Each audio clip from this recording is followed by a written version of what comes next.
Alors, nous sommes au Shakiraï, qui est un lieu conventionné par la SNCF.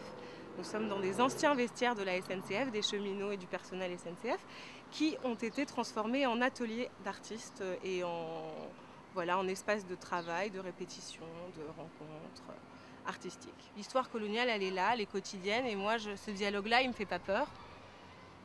Peut-être tout simplement parce que je ne l'ai pas vécu, ça reste aussi des données historiques qu'on peut envisager, parce que finalement, il faut se déculpabiliser aussi, quoi. Il faut se décomplexer, blanc, noir, français, africain. Enfin, je veux dire, il faut se décomplexer du passé colonial pour qu'il nous serve. Et c'est pas politique, c'est pas un lien que je fais dans mon travail. Moi, je suis artiste avant tout. Et c'est simplement un domaine comme celui de simplement de savoir d'où on vient. Il y en a qui cherchent, il y en a qui ne cherchent pas, on est d'accord. Mais de toute façon, ça crève les yeux puisqu'on est en présence. Moi, je suis métisse, ok, mais ça a évacué. Je veux dire, on est en présence. On est à Paris ou on est à la campagne, on est en présence. Voilà, il suffit juste, je pense, d'accepter ça pour que ça serve aujourd'hui. Pour moi, culturellement, c'est une évidence. Je travaille avec parce que je trouve ça extrêmement riche. Parce que musicalement, tout d'un coup, l'esthétique, elle réinvente autre chose, elle exporte autre chose, et ça m'intéresse aujourd'hui en France, parce que je me sens pas ni amener quelque chose ailleurs, ni exporter quelque chose d'ailleurs.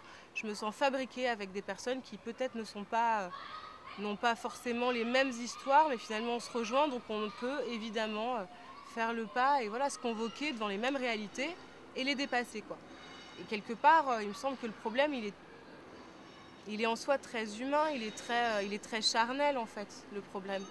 Il est très bête, c'est des préjugés de peau, de couleur, c'est des préjugés voilà, qui sont en final très... Une fois qu'on a décidé de les dépasser, qui ne sont pas compliqués, dans le sens où on rencontre l'autre. On n'est pas tous en train de se tirer dessus. Donc, quelque part, servons-nous-en, quoi, voilà, c'est tout. Après, l'histoire, elle raconte ce qu'elle raconte, et on en sait ce qu'on en sait. Mais il faut aller chercher ça, et quelque part, sans complexe, et simplement pour aujourd'hui faire autre chose. Évidemment, comme on vit ensemble, il faut passer outre les conflits. Donc évidemment que savoir comment ça se fait qu'on est tous là, en cohabitation forcée, culturelle, explosive, positive ou pas, ça fait du bien de raccorder des bouts d'histoire, on en a tous. Et puis après, oui, c'est politique, mais de là à en faire une politique, ça devrait déjà être beaucoup plus naturel si culturellement, la politique tout simplement d'une culture, ce serait de mettre ça à l'œuvre, quoi. D'accepter toute cette intercommunication, cette interaction entre les cultures, et qu'on en faisait vraiment quelque chose à l'intérieur des structures, dans les espaces publics d'expression artistique, dans les écoles, dans tout ce qui a trait, oui, voilà, on peut dire ce qu'on veut, voilà, des institutions du service public finalement aux lieux peut-être plus en marge ou plus originaux dans leur forme, etc. C'est ne pas, voilà, accueillir ça comme tout simplement une richesse. Que ça soit une politique, évidemment, parce que c'est une question de vivre ensemble. Pour moi, ça fait vraiment partie d'un travail qui commence et qui finit par être esthétique. Après, tout ce qui m'anime dedans, effectivement, que ça me touche, dans le sens où le malaise, je le ressens.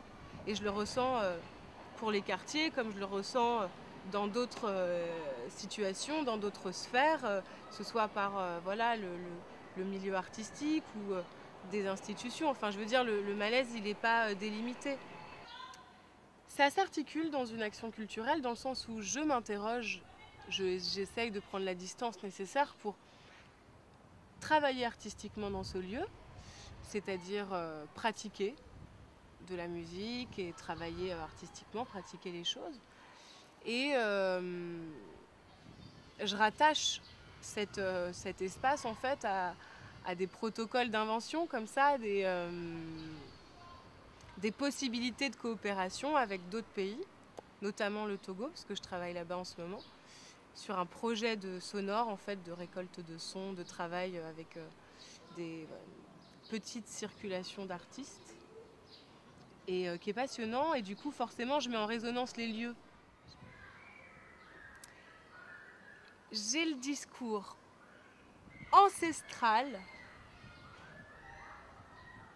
de l'outil artistique et du rôle de l'artiste